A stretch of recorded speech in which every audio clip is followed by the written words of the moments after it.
निश्चित रूप से भारतीय जनता पार्टी की राजनीति की आपने बात की, तो मैं आपको बता दूं भूपेंद्र जी, भारतीय जनता पार्टी में राजनीति नहीं होती, भारतीय जनता पार्टी में सेवा होती है। चलिए कि प्रत्येक विधानसभा में विकसित भारत संकल्प यात्रा के कार्यक्रमों में गया हूँ, इतना उत्साह लोगों में था, बड़ी बड़ी संख्या में अपने यहाँ ग्रामीण क्षेत्रों के लोग आ रहे थे और अपना योजनाओं में पंजीयन करवा के लाभ योजनाओं का आज मिल रहा है। आज देश में जो विकास हुआ है, जिस विजन के साथ माननीय प्रधानमंत्री जी काम कर रहे हैं, जिस विजन के साथ भारतीय जनता पार्टी की सरकार काम कर रही है, तो निश्चित रूप से भारतीय जनता पार्टी का नारा है कि अब की बार 400 पार, और भारतीय जनता पार्टी की 370 से ज्यादा सीटें और हमारे गठबंधन की पूरी 400 से ज्यादा सीटें देश में आने वाली है। और फिर से प्रधानमंत्री जी प्रचंड बहुमत के साथ तीसरी बार देश के प्रधानमंत्री बनने वाले हैं, इसमें किसी को कोई संशय नहीं है। एक समय होता था, कांग्रेस के समय कितने घोटाले होते थे, कोयला घोटाला, 2G घोटाला, स्पेक्ट्रम घोटाला।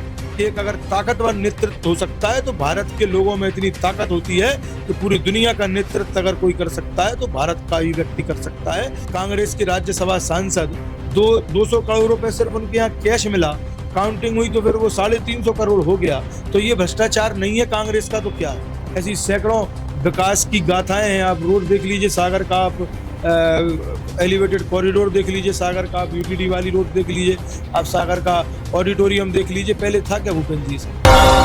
राजनीति की एक परिकाष्ठा है, लेकिन एक कड़वा सच भी है। लोग नारा लगाते हैं कि आप संघर्ष करो और हम आपके साथ हैं। अगर लोग सच में आपके साथ में होते तो संघर्ष करने की जरूरत ही क्या होती। नमस्कार, मैं हूं आपके साथ में भूपेंद्र सिंह और आप रिपब्लिक सागर मीडिया के साथ में। लोकसभा चुनाव 2024 का बिगुल बज चुका है। मध्य प्रदेश की 29 लोकसभा सीटों पर अब लोकसभा चुनाव होने के लिए जा रहे हैं। पूरे भारत देश में 7 चरणों में चुनाव है। अगर हम मध्य प्रदेश की बात करें तो मध्य प्रदेश की 29 लोकसभा सीटों में 4 चरणों में मतदान है। इस वक्त हम सागर लोकसभा क्षेत्र में हैं। यहाँ पर तीसरे चरण में मतदान होगा, यानी कि 7 मई को मतदान होगा और 4 जून को पूरे भारत देश में लोकसभा चुनाव के नतीजों का ऐलान हो जाएगा और यह निश्चित हो जाएगा कि देश का आखिरी प्रधानमंत्री कौन बनेगा। इस वक्त हमारे साथ में मौजूद है भारतीय जनता पार्टी के युवा मोर्चा के अध्यक्ष यश अग्रवाल जी। सर, बहुत बहुत स्वागत है आपका हमारे। धन्यवाद भूपेंद्र जी, बहुत बहुत। सबसे पहले हम बात करेंगे आपके राजनीतिक करियर की। आप मतलब युवा होने के साथ साथ आप है ना भारतीय जनता पार्टी के युवा मोर्चा के अध्यक्ष भी नियुक्त किए गए हैं कुछ समय पहले। कैसी राजनीति लग रही है भारतीय जनता पार्टी की आपको सर? देखिए, पहले तो मैं आपको जानकारी देना चाहूँगा, जिलाध्यक्ष बने मुझे 2 साल से भी ऊपर का समय हो गया है और विभिन्न कार्यक्रमों के माध्यम से भारतीय जनता पार्टी को मजबूत करने का काम भारतीय जनता युवा मोर्चा ने सागर जिले में किया है। निश्चित रूप से भारतीय जनता पार्टी की राजनीति की आपने बात की, तो मैं आपको बता दूं भूपेंद्र जी, भारतीय जनता पार्टी में राजनीति नहीं होती, भारतीय जनता पार्टी में सेवा होती है। भारतीय जनता पार्टी में जो भी जनप्रतिनिधि, जो भी कार्यकर्ता राजनीति करता है तो वह इस भाव के साथ करता है कि उसको जनता की सेवा करनी है, लोगों की सेवा करनी है और जनमानस को जितना ज़्यादा लाभ सरकारी योजनाओं का पहुँच पाए, इस सोच के साथ हमारे जनप्रतिनिधि मैदान में होते हैं। और हम कार्यकर्ताओं का संकल्प ये होता है कि किस तरीके से जो सरकार की जनहितैषी योजनाएं चल रही, कैसे अंतिम पंक्ति में बैठे अंतिम व्यक्ति तक उस योजना का लाभ पहुंच जाए और युवाओं को किस तरीके से हम आगे रख सकें और युवाओं को कैसे मजबूत कर सकें, इस सोच के साथ हम लोग राजनीति करते हैं। आप ही के उत्तर के जवाब में एक मतलब सवाल भी उत्पन्न हुआ है। आपने बोला कि जितनी भी सरकार द्वारा योजनाएं चलाई गई उनका लाभ लोगों के लिए मिले, लेकिन भारतीय जनता पार्टी ने कुछ समय पहले यानी कि विधानसभा चुनाव के बाद भारत विकसित संकल्प यात्रा यहाँ से निकाली थी। वो यात्रा उन लोगों के लिए थी जो किसी कारणवश उन जनहितैषी योजनाओं में पात्र होते हुए इन्वॉल्व नहीं हो पाए।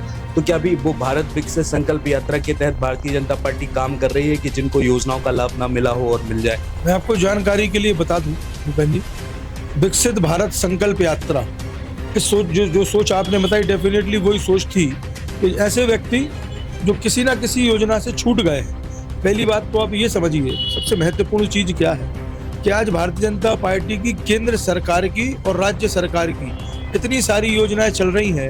उदाहरण के लिए PM आवास योजना, राशन वाली योजना, इसमें राशन वितरित होता है।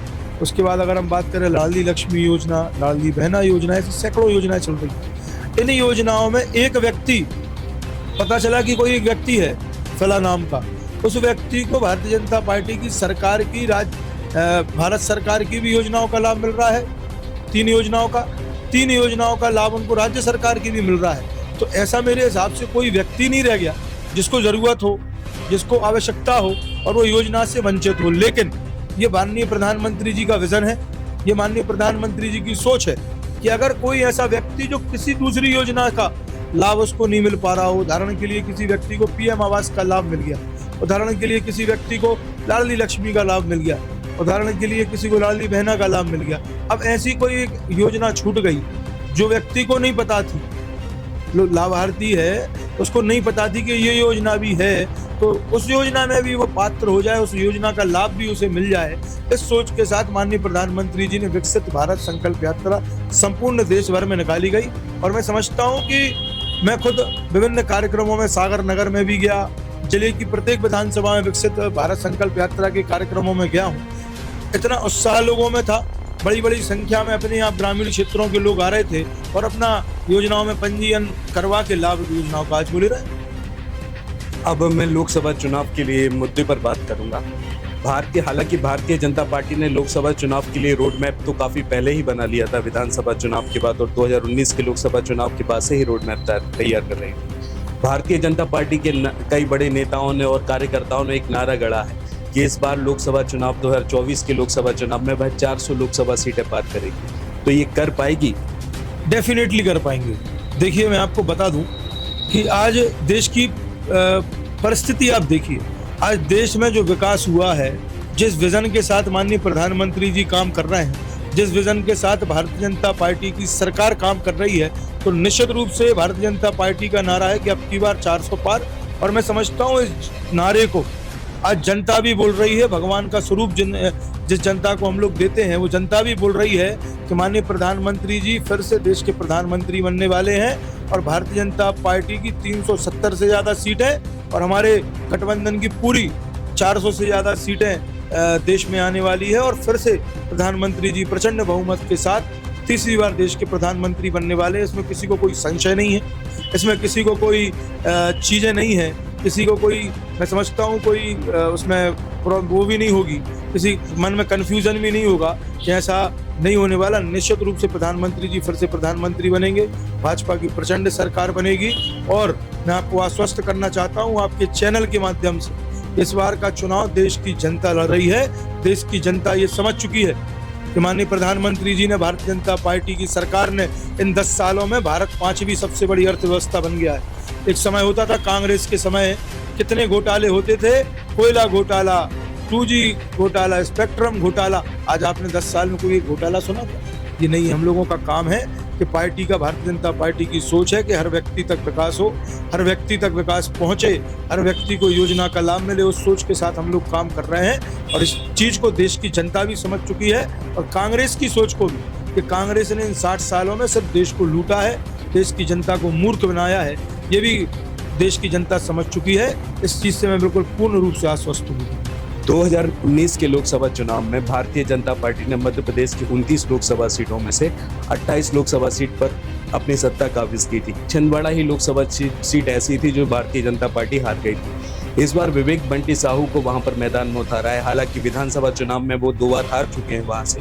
तो क्या रोड मैप वहां पर छिंदवाड़ा का दिख रहा है, क्योंकि खासकर फोकस वहीं पर है और ऐसा बोला भी जा रहा है कि मध्य प्रदेश की भारतीय जनता पार्टी पूरी ताकत वहां पर झोंकने वाली है। तो क्या रिजल्ट निकलने वाला है वहां से? देखिए, मैं आपको बता दूं कि एक चीज चलती है कि लोग बोलते हैं कि कुछ चीज दिखा के कुछ चीज कर दी। तो पिछली बार भी वही हुआ। पिछली बार भी हम लोग 29 में से 29 सीटें जीत रहे थे, लेकिन लोगों ने कुछ चीज़ों के कारण, उस समय की परिस्थिति के कारण कुछ ऐसी परिस्थिति बन गई कि एक सीट हम लोग अपने छिंदवाड़ा की भारतीय जनता पार्टी नहीं जीत पाई। लेकिन मैं आपको भूपेंद्र जी बता दूं, छिंदवाड़ा में भी व्यक्तिगत रूप से मेरी लोगों से बात हुई, वहाँ की जनता जनार्दन से बात हुई, वहाँ के कार्यकर्ताओं से बात हुई। उन लोगों ने 5 साल, जो व्यक्ति यहाँ से जीते थे उनको 5 साल देखा नहीं कभी छिंदवाड़ा में। अब लोग समझ गए, अब वो वाला कल्चर देश से खत्म हो चुका है। 2014 के पहले जो होता था कि वो सांसद बन गए, वो मंत्री बन गए, फिर वो अपने लोकसभा क्षेत्र में ही नहीं गए, दूसरे दलों के लोग। अब लोग भारतीय जनता पार्टी की सोच को समझ चुके हैं, हम लोगों की विचारधारा को समझ चुके हैं कि जनता को हम लोग भगवान मानते हैं। और हम लोग इस चीज़ को जानते हैं कि भारतीय जनता पार्टी का व्यक्ति कोई जनप्रतिनिधि अगर बनता है, कार्यकर्ता कोई जनप्रतिनिधि बनता है, तो इस चीज का प्रमाण भी होता है कि वो बिल्कुल जमीन से उठ के आया है। उदाहरण आप देखिए, माननीय प्रधानमंत्री जी ने एक सामान्य परिवार में जन्म लिया, आज वो देश के सर्वोच्चतम पद पे विराजमान है। आज आप माननीय मुख्यमंत्री जी को देखिए, माननीय मुख्यमंत्री जी मोहन यादव जी एक सामान्य किसान परिवार में उन्होंने जन्म लिया। आज भारतीय जनता पार्टी में सच्ची निष्ठा के साथ पार्टी की उन्होंने सेवा की, लोगों की सेवा की। आज मध्य प्रदेश के मुख्यमंत्री के रूप में हम माननीय मोहन यादव जी को देख रहे हैं। ये सिर्फ भारतीय जनता पार्टी में संभव है। जनता इस चीज को समझ चुकी है कि भारतीय जनता पार्टी कार्यकर्ताओं की पार्टी है, भारतीय जनता पार्टी व्यक्तियों की पार्टी नहीं है, भारतीय जनता पार्टी लोगों की, आम जनता की पार्टी है। और कांग्रेस को एक परिवार 60 सालों से चला रहा है और वही परिवार आज भी चला रहा है। इस चीज को भी कांग्रेस के लोग भी समझ गए, कुछ लोग बहुत जल्दी पहले समझ गए थे तो उन्होंने भारतीय जनता पार्टी में सम्मिलित हो गए। अब मैं समझता हूं कि पूरे देश में एक लहर चल रही कांग्रेस छोड़ने की, भारतीय जनता पार्टी से जुड़ने की। आप भी देख रहे होंगे मध्य प्रदेश में रोज हो रहा है। सवाल अगला यही है कि मध्य प्रदेश में कई कांग्रेस के वरिष्ठ नेता, चाहे पूर्व विधायक कहें या छोटे वर्कर कहें, लगातार कांग्रेस को छोड़कर भारतीय जनता पार्टी में शामिल होते जा रहे हैं। और भारतीय जनता पार्टी की स्ट्रेटेजी भी बनी हुई है कि मध्य प्रदेश को कांग्रेस मुक्त करना।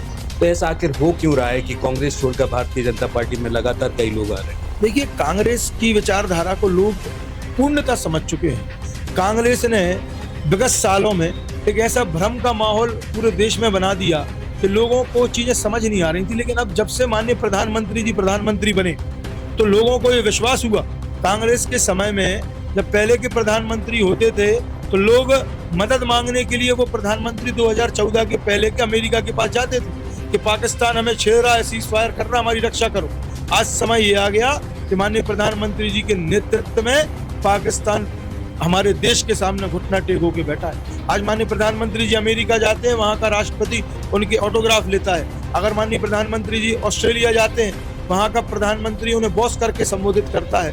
भारत के हमारे लोगों को ये चीज समझ में आई कि एक अगर ताकतवर नेतृत्व हो सकता है तो भारत के लोगों में इतनी ताकत होती है कि पूरी दुनिया का नेतृत्व अगर कोई कर सकता है तो भारत का ही व्यक्ति कर सकता है।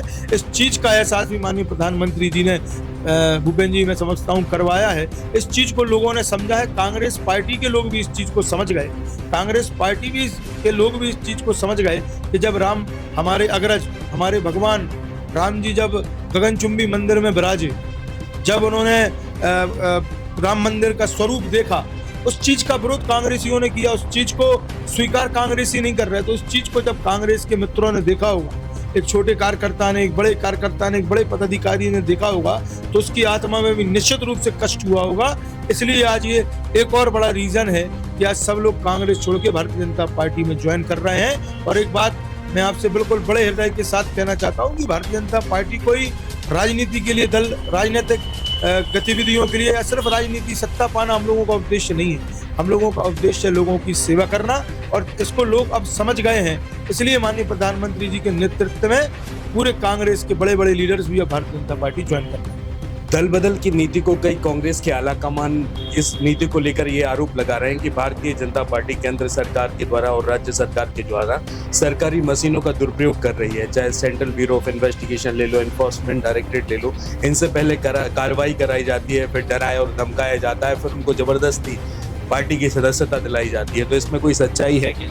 अब देखिए, कांग्रेस के पास कोई मुद्दा तो बचा नहीं है। अब कांग्रेस मुद्दों पे, तथ्यों पे बात तो कर नहीं सकती, क्योंकि आज माननीय प्रधानमंत्री जी ने ये बोला कि जितने भी माननीय सांसद भारतीय जनता पार्टी के हैं, जितने भी माननीय मंत्री भारतीय जनता पार्टी के हैं, वो सब देश के लोगों की सेवा करेंगे। और उनका सोच भी थी, उनको काम, माननीय सांसदों को, माननीय मंत्रियों को काम करने में भी मजा आता है कि माननीय प्रधानमंत्री जी बोलते हैं आप बताओ क्या चाहिए आपके लोकसभा क्षेत्र के लिए, बताओ क्या चाहिए आपके शहर के लिए, वो देते हैं। स्मार्ट सिटी सागर में आई ना, माननीय प्रधानमंत्री जी ने दी ना स्मार्ट सिटी सागर को।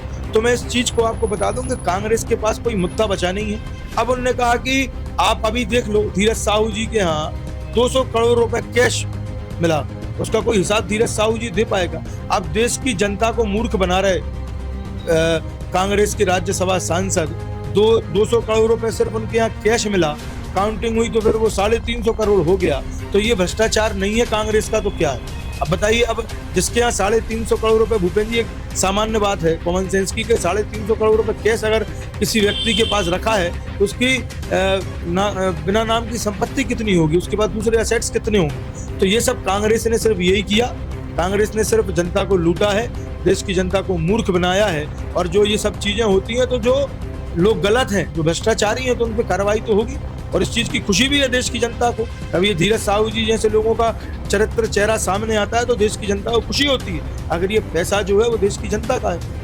जब 2023 में मध्य प्रदेश में विधानसभा के चुनाव हुए तो महिला आरक्षण को लेकर काफी मुद्दा बना था। सागर जिले में 8 विधानसभा क्षेत्र आती हैं तो कांग्रेस ने 8 में से 4 विधानसभा क्षेत्र में महिला उम्मीदवार को मैदान में उतारा था, चुनावी मैदान में। तो क्या भारतीय जनता पार्टी ने इसी बात को प्रूव करने के लिए, महिला आरक्षण को साबित करने के लिए, क्या लोकसभा चुनाव में इसीलिए चुनावी मैदान में महिला प्रत्याशी को उतारा? ऐसा कुछ नहीं है।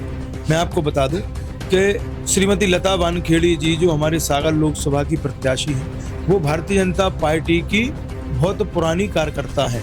उनका राजनीतिक करियर या राजनीतिक इतिहास की अपन बात करें तो वो महिला, हम उनको जब से देख रहे हैं, जब हम लोगों ने राजनीति की शुरुआत की थी, वो उनको 15-20 साल हो गए थे पार्टी का काम करते हुए। उन्होंने सबसे पहले सरपंच का जो सबसे छोटा चुनाव होता है, उस चुनाव से उन्होंने प्रारंभ किया था। सरपंच का चुनाव लड़ा, महिला मोर्चे की टीम में रही, महिला मोर्चे की जिले की अध्यक्ष बनी, महिला मोर्चे की प्रदेश की अध्यक्ष बनी, फिर पार्टी के विभिन्न दायित्वों पर रही, महिला आयोग की वो उपाध्यक्ष बनी, उसके बाद प्रदेश मंत्री रही आप भाजपा की। तो निश्चित रूप से भारतीय जनता पार्टी में, हाँ, महिला सशक्तिकरण की बात करें, महिलाओं को आगे बढ़ाने की बात करें, तो मैं समझता हूं कि भारतीय जनता पार्टी ने इस चीज को तब साबित कर दिया कि जब चीजें, महिलाओं को टिकट इतने सारे मिले, महिलाओं को इतना प्रत्याशी बहुत सारी जगहों पे बनाया गया। इस चीज को आप उससे मत आंकिए कि उनका जो टिकट हुआ वो इस चीज को कवर करने के लिए हुआ। अगर ऐसी बात है तो कांग्रेस की आप बता दीजिए और कहाँ टिकट कांग्रेस ने दिए विधानसभा में। ठीक है, कहीं प्रत्याशी नहीं मिल रहे थे कांग्रेस को, तो कांग्रेस ने इस तरीके से कर दिया था। लेकिन मैं आपको बताना चाहता हूँ, अगर महिला सशक्तिकरण की बात करें, महिलाओं को आगे रखने की बात करें, तो ऐसे सैकड़ों मुद्दे हैं भूपेंद्र जी जो पार्टी कर रही है, उन पर कभी अपन विस्तृत रूप से चर्चा करेंगे महिलाओं के लिए। लेकिन मैं कहना चाहता हूँ कि कांग्रेस ने कभी सोचा नहीं इस विषय पे, और भारतीय जनता पार्टी की सोच है कि किस तरीके से एक सामान्य परिवार में जन्मी महिला, जो एक सामान्य परिवार में जन्म लिया, एक पार्टी की सेवा कर रही है 25 सालों से, उनको टिकट देना चाहिए, उनको लोकसभा का प्रत्याशी बनाना चाहिए। और आज वो प्रत्याशी बनी है श्रीमती लता वानखेड़े जी, और इस चीज को भी आश्वस्त आपके चैनल से करना चाहता हूँ कि प्रचंड बहुमत से वो जीतेंगी और हमारे देश की संसद में वो जाएंगे। हम बात करें तो 1996 के लोकसभा चुनाव से लगातार भारतीय जनता पार्टी सागर लोकसभा क्षेत्र से जीतती हुई आ रही है। हालांकि बार बार कैंडिडेट बदले, प्रत्याशी बदले, लेकिन भारतीय जनता पार्टी का गढ़ कहा जाता है सागर लोकसभा क्षेत्र। 2019 के लोकसभा चुनाव में राज बहादुर सिंह जी लोकसभा चुनाव लड़े, लेकिन वो जीत और हार का जो आंकड़ा था लगभग 3-3.25 लाख के वोटों का था, जो भारतीय जनता पार्टी और कांग्रेस के बीच में था। अब वो आंकड़े का ग्राफ कितना बढ़ेगा या कितना घट सकता है? देखिए, अब इस चीज का अनुमान तो मेरे हिसाब से कोई नहीं लगा सकता अगर अपन वैज्ञानिक बात करें। लेकिन निश्चित रूप से मैं भारतीय जनता पार्टी का कार्यकर्ता हूं। एक छोटी सी बात और याद दिलाना चाहता हूं, भारतीय जनता पार्टी की एक कैंपेनिंग चल रही है कि हर बूथ पर 370 वोट इंक्रीज करना, यानी कि बूथ लेवल पे। अगर वो उस स्ट्रेटेजी पे काम कर रही है तो कहीं ना कहीं ग्राफ बढ़ाने के लिए तो कर ही रही है। डेफिनेटली कर रहे हैं। मैं आपको उसी पॉइंट पे आ रहा था कि आज जैसे मैं पार्टी का कार्यकर्ता हूं, तो हम लोगों की सभी कार्यकर्ता, हजारों कार्यकर्ता हैं भारतीय जनता पार्टी के सागर जिले में, सभी की सोच एक है कि किस तरीके से ज़्यादा बहुमतों के साथ, ज़्यादा से ज़्यादा वोटों के साथ हमारे प्रत्याशी लोकसभा में जीतें। और इस चीज़ को आश्वस्त भी करूंगा कि पिछली बार से इस बार की जीत बहुत बड़ी होगी भूपेंद्र जी, इस चीज़ को आप देखना। लेकिन मैं इस चीज़ को भी आपसे कहना चाहूँगा कि आज जैसे आपने बोला 370 वोट इंक्रीज करने हैं, तो हम लोग उस पर काम कर रहे हैं। ऐसे वोट्स, ऐसे लोग जिन्होंने हमें विधानसभा के चुनाव में या पिछले लोकसभा चुनाव में मतदान नहीं किया, वैसे 370 वोट्स को इंक्रीज करने की बात हमारे शीर्ष नेतृत्व ने कही है, और निश्चित रूप से उस पर काम चालू हो चुका है। सबसे बड़ा मैं समझता हूं कि काम मध्य प्रदेश में माननीय प्रदेश अध्यक्ष विष्णु दत्त शर्मा जी के नेतृत्व में हुआ कि हम लोगों ने बूथों को डिजिटलाइज कर दिया। हमारे प्रमाणिक विद आइडेंटिटी कार्ड वाले कार्यकर्ता हैं जो फीड हैं हर बूथ पे। ऐसे हम लोगों के पास बहुत बड़ी एक बूथ लेवल की टीम है, वो पूरी टीम मध्य प्रदेश में पूरे देश में लगी है और वो इस काम में अब आगे बढ़ रही है कि किस तरीके से 370 मतों से, जो पिछली बार का आंकड़ा था उससे ज़्यादा 370 तो कम से कम ज़्यादा ही हो, और 370 ज़्यादा मतों से हम लोग जीते और निश्चित रूप से इस टारगेट को प्राप्त करने में, इस चीज़ को अचीव करने में हम लोग कामयाब हों। सागर के संसदीय क्षेत्र की कुछ जमीनी ऐसी समस्या हैं जिससे लोग लगातार कई वर्षों से परेशान हैं। हम सब समस्याओं को किनारे करते हैं, सिर्फ एक समस्या के ऊपर बात करते हैं, बेरोजगारी के लिए। और बेरोजगारी में भी हम एक वर्ग हटा देते हैं जो अशिक्षित हैं, लेबरगिरी करते हैं, उनको मिटाएं। आप युवा हैं, पढ़े लिखे हैं, समझ सकते हैं। एक वर्ग ऐसा है जिसको हम एजुकेशनल अनएम्प्लॉयमेंट बोलते हैं, यानी कि शिक्षित बेरोजगारी, यानी कि लोग युवा शिक्षित भी हैं और लेकिन फिर भी बेरोजगार हैं इस क्षेत्र में रहकर। तो बेरोजगारी के मुद्दे पर भारतीय जनता पार्टी इस संसदीय क्षेत्र में कोई कदम उठाएगी। हालांकि भारतीय जनता पार्टी 8 में से 7 विधानसभा क्षेत्रों में काबिज है और अब संसदीय क्षेत्र में भी पिछली बार थी, इस बार फिर भी हो सकती है, पूरे आसार हैं। तो बेरोजगारी के मुद्दे पर क्या उठाएगी ताकि यहाँ के लोकल लेवल पे के युवाओं के लिए कुछ रोजगार का यहाँ पर अवसर मिल सके। देखिए, मैं आपको बताऊं, मध्य प्रदेश में 2023 के विधानसभा चुनाव के पहले एक योजना चालू हुई। उस योजना का नाम था सीखो कमाओ योजना। व्यक्तिगत रूप से मैं युवा मोर्चा का अध्यक्ष हूँ। पार्टी ने मुझे काम में लगाया था कि हमें ऐसे युवाओं को चिन्हित करना है जो अभी 12th पास आउट हुए हैं, जो कॉलेज में आए हैं 18 साल से या 18 साल से ज़्यादा के युवा, उनको चिन्हित करना है, उनका हमें रजिस्ट्रेशन करना है। वो पात्र होंगे तो वो कॉलेजिंग भी अपनी करेंगे, अपनी पढ़ाई भी करेंगे और साथ साथ उनको हम लोग काम भी सिखाएंगे। कि अगर उदाहरण के लिए कोई व्यक्ति है, उसको सिलाई के काम में, उसमें लगभग ऐसी बहुत सारी चीज़ें थी जो उसके क्राइटेरिया को छूती थी। कोई कंप्यूटर सीखना चाहता है, कोई सिलाई करना चाहता है, छोटे से उदाहरण है। तो उन व्यक्ति को, उस लड़के को, उस भाई को या उस बहन को हम लोग कॉलेज भी वो जाएँ, ऐसा टाइमिंग मैच होगी कि वो अपनी चीज़ भी सीखे, कंप्यूटर भी सीख लें, उसके साथ हम लोग उनको मानदेय भी देंगे। उसका भी क्राइटेरिया सेट हुआ था 8,000, 10,000 और 12,000। उसमें सागर जिले में, मध्य प्रदेश में सबसे ज़्यादा रजिस्ट्रेशन हुए। लगभग 22,000 रजिस्ट्रेशन करने में युवाओं के हम लोग कामयाब हुए थे और सीखो कमाओ योजना का लाभ आज बड़ी संख्या में पूरे मध्य प्रदेश में युवाओं को मिल रहा है और सागर जिले में भी भूपेंद्र जी मिल रहा है। रोजगार में ये सबसे बड़ा कदम मैं समझता हूँ युवाओं के लिए, खासतौर से भारतीय जनता पार्टी ने मध्य प्रदेश में भी उठाया है और इस चीज़ से युवा खुश भी है, उसका नतीजा भी है। आज आप भारतीय जनता पार्टी की 163 सीटें मध्य प्रदेश में भूपेंद्र जी आई। जब आंकड़ा लगाया गया तो ये देखा गया कि लगभग 75% मतदाताओं ने भारतीय जनता पार्टी के पक्ष में मतदान किया है। तो निश्चित रूप से ये मुद्दे, बेरोजगारी की आप बात कर रहे हैं, अभी हमारा महाकाल लोक बना। महाकाल लोक में आप एक बार जाइए, घूम के आइए। वहाँ के जो लोकल वेंडर्स हैं, जो लोकल वॉलंटियर्स हैं, जिनकी पहले होटल्स नहीं हुआ करती, कोई व्यवसाय नहीं था, लोगों ने आज गली गली में होटल्स बना ली उज्जैन। भूपेंद्र जी, रोजगार मिल रहा है। लोगों के यहाँ व्यवसाय नहीं थे करने के लिए, लोगों ने छोटी मोटी लागत लगा के छोटी छोटी चाय नाश्ते की दुकानें खोल ली। तो ये सब रोजगार प्रदान करने का काम हो रहा है। आज मंदिर में लोग बाहर से जाते हैं, जब कोई दूसरे प्रदेश का व्यक्ति जाता है वो रुकता है, वो वहाँ भोजन का ऐसा संत रविदास मंदिर के निर्माण के ऊपर तो नहीं है? डेफिनेटली है। जब मंदिर हमारे भगवान संत रविदास जी का जब भव्य मंदिर बनेगा तो वो भी एक, मैं समझता हूँ कि अद्भुत चीज दे सागर को भारतीय जनता पार्टी की सरकार ने दी है। जब वह मंदिर बनेगा भूपेंद्र जी, तो आप इस चीज़ की कल्पना कीजिए कि वहाँ कितने होटल्स खुलेंगे, कितने लोग उन होटल्स में काम करेंगे, कितने वहाँ प्रसादों की दुकानें खुलेंगी, कितनी वहाँ दूसरी और अन्य चीज़ों की दुकानें खुलेंगी। तो निश्चित रूप से एक विजन के साथ भारतीय जनता पार्टी काम करती है। भारतीय जनता पार्टी विचारधारा के साथ काम करती है। हम लोगों ने बोला था कि हम लोग यहाँ मंदिर खोलेंगे, मंदिर का काम लग गया है, मंदिर भव्य बनने वाला है संत रविदास जी का, और रोजगार भी उसके साथ मिलेगा। तो निश्चित रूप से चाहे रोजगार का विषय हो, चाहे हमारे अन्य अलग विषय हो, अग्निवीर योजना आई थी केंद्र सरकार की, हमारे ऐसे युवा जो अभी प्रशिक्षण भी ले रहे हैं साथ साथ इंडियन आर्मी का, और उनको मानदेय भी मिल रहा है। तो ऐसी बहुत सारी चीज़ें हैं जो देश में रोजगार के लिए भारतीय जनता पार्टी कर रही है। और निश्चित रूप से युवाओं के बीच में दिन भर रहता हूँ, मतदाताओं के बीच में दिन भर रहता हूँ। भारतीय जनता पार्टी की सोच से, प्रधानमंत्री जी की सोच से, मुख्यमंत्री जी की सोच से पूरा देश का और प्रदेश का युवा सेटिस्फाइड है और इस चीज़ को आश्वस्त कर रहा है कि फिर से प्रचंड बहुमत के साथ माननीय प्रधानमंत्री जी देश के प्रधानमंत्री बनने वाले। अब आखिरी सवाल और पूछना चाहता हूँ, अब जिला भारतीय जनता पार्टी के जिला की युवा मोर्चा अध्यक्ष, यहाँ के युवाओं का क्रेज आपके लिए कैसा दिख रहा है? राजनीतिक गतिविधियों में ही एक्टिव है या किसी अदर करिकुलम एक्टिविटीज में भी एक्टिव दिखते हैं यहाँ की। निश्चित रूप से देखिए, मैं आपको बता दूं भूपेन जी, सागर एक ऐसा क्षेत्र है कि सागर को शांति का टापू कहा जाता है। और सागर के युवाओं की अगर बात करें तो मैंने सागर में जन्म लिया, सागर मेरी कर्म भूमि है। मैं बीच में रोक रहा हूँ, आपने शांति का टापू कहा। अभी कुछ ही समय से सागर जिले में ऐसी कई आपराधिक घटनाएं होती जा रही हैं जो इस बात पर अंकुश लगाते हैं कि सागर शहर मतलब शांत नहीं है, यानी कि जो सीधा साधा बोलते हैं यहाँ के युवा भी काफी मतलब जिस तरीके से आपराधिक गतिविधियों में लिप्त होते जा रहे हैं। मतलब आज के नाबालिग युवा जो कटरबाज चल रहे हैं, यानी किसी पर भी कटर चला देते हैं, जो छोटी छोटी अपराध की एक्टिविटीज होती हैं, छोटी से लेके बड़ी तक, अपराध में भी तो बढ़ रहा है सागर शहर। ये ऐसा नहीं है। आप एक काम कीजिए, तुलना कीजिए। आज सागर में क्यों कोई एक छोटी सी घटना होती है वो दिखती है, क्योंकि बड़ी घटनाएं सागर में होती नहीं है, सीधा सीधा उसका ये वो हो गया।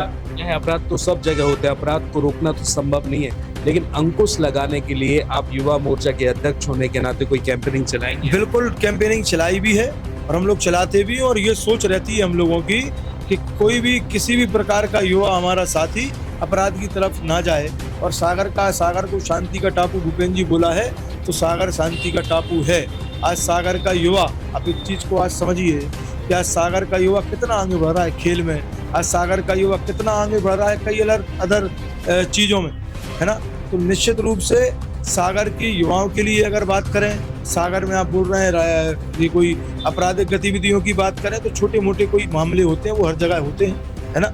लेकिन सागर एक ऐसा क्षेत्र है जहाँ का युवा एक निश्चित रूप से संकल्पित है, जहाँ के युवाओं में इस चीज की एक उमंग है। या सागर में ऐसे कई उदाहरण हैं, अपन गिनेंगे कि कोई कितने एक्टर सागर से निकले हैं, कितने बड़े बड़े क्रिकेटर सागर से निकले हैं, कितने बड़े बड़े और भी लोग सागर में हैं जो प्रदेश का देश का नेतृत्व कर रहे हैं भूपेन जी।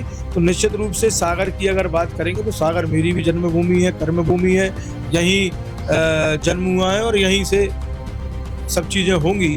तो मेरा ये आपसे कहना है कि सागर निश्चित रूप से बहुत आगे विकास के मामले में भी बढ़ रहा है, और सागर का जो युवा है वो युवा भी सागर के विकास के लिए भी, सागर की प्रगति के लिए भी, सागर की अच्छाई के लिए भी बहुत संकल्पित है। और इसका आप उदाहरण देखिए कि आज सागर की रोडों की आप स्थिति देखिए।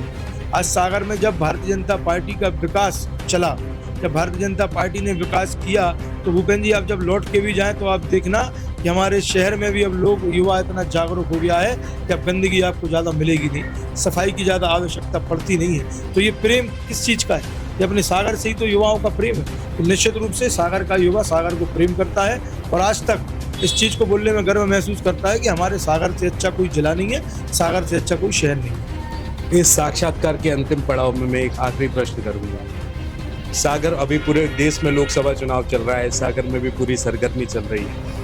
इस लोकसभा चुनाव के मद्देनजर सागर की जनता को आप क्या मैसेज देना चाहते हैं कि लोकसभा चुनाव में मतदान करते समय आखिर वो किन किन बातों का ध्यान रखें? देखिए, जनता सब जानती है भूपेन जी, लेकिन मैं इस चीज़ को जनता जनार्दन से, जिनको हम अपना भगवान का स्वरूप मानते हैं, मैं कहना चाहता हूँ कि जब आप मतदान करने जाएंगे, हमारी जब कोई भाई या कोई बहन मतदान करने जाए तो उस चीज़ को वो याद करे कि उसको जो पीएम आवास का लाभ मिला है, तो 2.5 लाख रुपए उनको नगरीय क्षेत्र में और ग्रामीण क्षेत्र में 1.5 लाख रुपए मिले हैं, वो माननीय प्रधानमंत्री जी ने दिए। किसी व्यक्ति को एक घटना है भूपेन जी, लंबी, उसको सुनाऊंगा नहीं, सीधा पॉइंट पे आऊँगा कि किसी व्यक्ति को अगर राशन मिल रहा है ना हर महीने, तो मैं इस चीज़ को जानता हूँ कि भारत देश का व्यक्ति, सागर का व्यक्ति इतना उस चीज़ को समझ रहा है कि पहले कांग्रेस ने कुछ नहीं दिया, भारतीय जनता पार्टी दे रही है, सेवा कर रही है, तो वो निश्चित रूप से वोट देगा। किसी व्यक्ति को लाडली बहना का लाभ मिल रहा है, किसी बहन को हमारी, वो भारतीय जनता पार्टी को वोट देगी। किसी को अगर लाडली लक्ष्मी का लाभ मिल रहा है, वो वोट देगी। तो निश्चित रूप से ऐसी सैकड़ों योजनाएं हैं, ऐसी सैकड़ों विकास की गाथाएं हैं। आप रोड देख लीजिए सागर का, आप एलिवेटेड कॉरिडोर देख लीजिए सागर का, आप यूटीडी वाली रोड देख लीजिए, आप सागर का ऑडिटोरियम देख लीजिए, पहले था क्या भूपेन जी? तो सागर की जनता भी सब चीज़ें दिख रही है। सागर एक ऐसा जिला है जिसमें अभी 13 ओवरब्रिजों का काम लगा है, तो ये कोई सामान्य घटना है नहीं, जनता सब जानती है। तो इन सब चीज़ें सोच के जनता वोट देने जाएगी, और मेरा आग्रह भी है जनता जनार्दन से कि इन सब चीज़ों का स्मरण करके कि आज हमारा हमारे देश की सबसे बड़ी 500 साल की तपस्या जो पूरे देशवासियों ने की, हमारे अग्रज, हमारे राम भगवान आज मंदिर में, गगनचुंबी मंदिर में विराज चुके हैं। इन सब चीज़ों का स्मरण करके, माननीय प्रधानमंत्री जी की उस दिन की तस्वीर याद करके, मैं समझता हूँ, मैं उस कार्यक्रम को देख रहा था, भूपेंद्र जी आपने भी देखा होगा, उस तस्वीर को याद करके कि जब माननीय प्रधानमंत्री जी भगवान रामलला जी के मंदिर में थे, उस तस्वीर को याद करके भारतीय जनता पार्टी को आप लोग मतदान करें, भारतीय जनता पार्टी को सागर लोकसभा से प्रचंड बहुमत से जिताएं। इसी आग्रह के, ऐसा ही आग्रह मैं सागर की जनता से करना चाहूँगा। बहुत बहुत धन्यवाद सर चैनल के साथ में जुड़ने के लिए। जैसा कि आपने देखा कि अभी हमारे साथ में थे भारतीय जनता पार्टी के युवा मोर्चा के जिला अध्यक्ष यश अग्रवाल जी। अब पूरे देश में लोकसभा चुनाव का आगाज हो चुका है। पूरे हिंदुस्तान में 7 चरणों में मतदान है और मध्य प्रदेश की अगर हम बात करें तो मध्य प्रदेश की 29 लोकसभा सीटों में 4 चरणों में मतदान होगा। सागर जिले में तीसरे चरण में यानी कि 7 मई को मतदान है और 4 जून को पूरे हिंदुस्तान में लोकसभा चुनाव के नतीजों का ऐलान होगा। अब देखते हैं कि जो भारतीय जनता पार्टी ने लोकसभा चुनाव के लिए 400 पार लोकसभा सीटों का नारा गढ़ा है, वह जमीनी हकीकत पर कितना सटीक बैठेगा। भारतीय जनता पार्टी जिस स्ट्रेटेजी पर काम कर रही है, वो स्ट्रेटेजी का आखिर निष्कर्ष क्या निकलेगा, ये तो आखिरकार लोकसभा के चुनाव का परिणाम ही बताएगा। फिलहाल इस एपिसोड में इतना ही। मैं भूपेंद्र सिंह, रिपब्लिक सागर मीडिया की ओर से आप सभी से विदा लेता हूँ। जय हिंद, जय भारत। रिपब्लिक सागर मीडिया को सब्सक्राइब अवश्य करें और आप हमारी आने वाली सभी वीडियो को देखना चाहते हैं तो आपको उसके लिए घंटी जरूर दबानी पड़ेगी ताकि आपको सभी वीडियो की नोटिफिकेशन समय समय पर मिलती रहे। रिपब्लिक सागर मीडिया पर जो भी वीडियो आएगा वह सच की कसौटी पर कसकर ही आएगा।